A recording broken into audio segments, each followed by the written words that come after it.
Hello everyone, मेरा नाम उर्वशी त्यागी है और आज हम बात कर रहे हैं the essence of psychology in crimes की।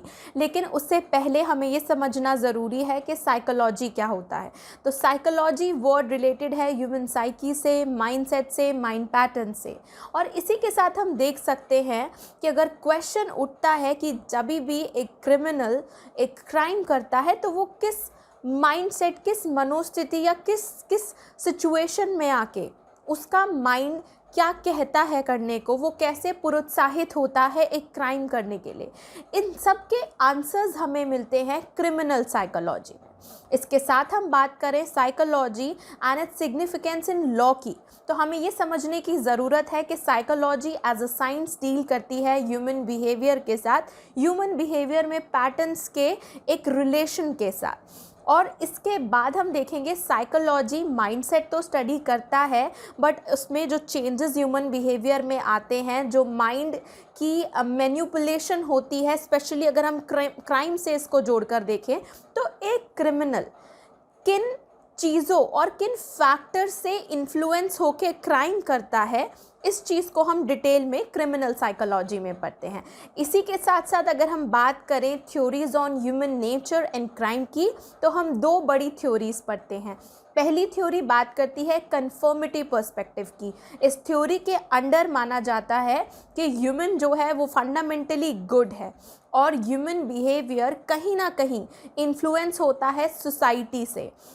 सोसाइटी जिन नोशंस, जिन नॉर्म्स में बिलीव करती है, वो रिफ्लेक्ट होते हैं ह्यूमन इंडिविजुअल चॉइसेस में। और इसी के साथ साथ ये भी माना जाता है इस थ्योरी के अंडर के जो चीज़ें सोसाइटी के पॉइंट ऑफ व्यू से करेक्ट हैं, वो चीज़ें ह्यूमन भी करेक्ट इंडिविजुअल लेवल पे मानते हैं, और जो चीज़ें सोसाइटी के पॉइंट ऑफ व्यू से रॉन्ग हैं वो ह्यूमन भी रॉन्ग मानते हैं इंडिविजुअल लेवल पे। इसके बाद आती है सेकंड थ्योरी जो बात करती है नॉन कन्फर्मिटी पर्सपेक्टिव की।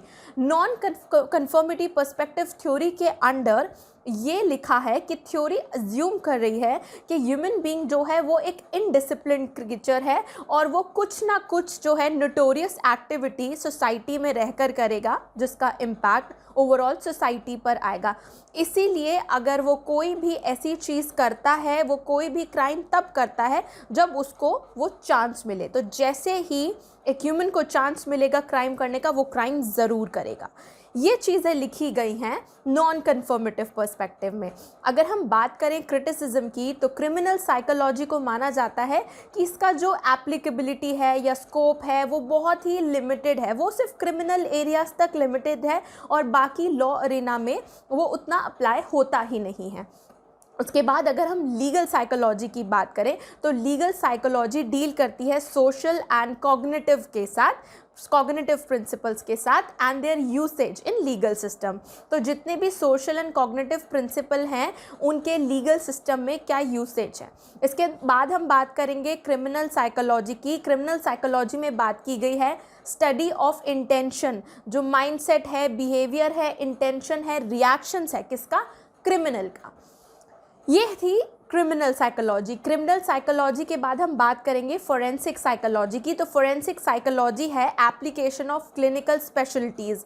तो जितने भी हॉस्पिटल्स या मेडिकल टेस्ट किए जाते हैं कहीं ना कहीं एक लीड लेने के लिए, इन्वेस्टिगेशन में एविडेंस लेने के लिए, ये सारे जो स्पेशलाइज्ड टेस्ट होते हैं, चाहे वो डीएनए से रिलेटेड रिपोर्ट हो, चाहे वो कोई भी टेस्ट हो, यूजुअली हम देखते हैं कि ब्रेन मैपिंग हो गई या फिर वो जो रेपिस्ट है उसका टेस्ट हो गया। तो इस तरीके के टेस्ट जो हम देख सकते हैं वो हम फोरेंसिक साइकोलॉजी में देखते हैं। ये हमने यहाँ पर समझा a sense of psychology in crime.